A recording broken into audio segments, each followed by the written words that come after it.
Hello guys, সব কেমন আছো? আশা করি সব ভালো আছো। আমি অনেক ভালো আছি। আজকে যেটা আমার সাথে হবে সেটাই তোমাদের শেয়ার করবো, তো চলো। তবে প্লাস্টার করে দেওয়ার পর আমি ভাবছিলাম যে দেয়ালের গায়ে তো মেকআপ করা শেষ হয়ে গেল, তবে আমাদের মেকআপ গুলো কি করে দেবে। তারপর ভাবলাম আমার তো কালে হে তো ক্যা হুয়া দিল বালে রে। আর এদিকে আমার ভাই মশলা জল দিচ্ছে, আর আমাদের কাজ শেষের দিকে হয়ে আছে একদম, ছুটি করে বাড়ি যাবো। তারপর আমি এদিকে চলে গেলাম গুটি গুটি পায়ে বন্ধুদের কাছে। তো ওরা দেখছে এখন মাল ফাল ফেলাফেলি করছে, ওরাও বাড়ি যাবে বলছে। তারপরে আমার ভাই টাটা দিল একটু হালকা করে, আমাদের মিনি ব্লগে স্বাগতম। তো তারপরে দেখি আমার বন্ধুরা টাটা দিল, সবাই আমাকে বলে চা তাহলে বাড়ি। আমি যে হ্যাঁ তাহলে বাড়ি যাচ্ছি। এখানে দাদা বাড়ি চালাচালি হচ্ছে, তো চলো আমার দাদাকে নিয়ে একটু ফানি টাইপের করা যাক।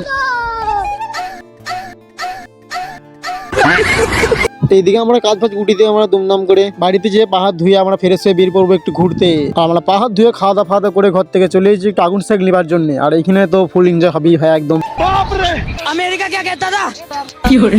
রাত্রেবেলায় আমরা আগুন পোয়াতে যাই, যেটা আমার সাথে হলো ভাই সেটা খুবই খারাপ হলো। ভিডিওটা দেখো তাহলে বুঝতে পারবে।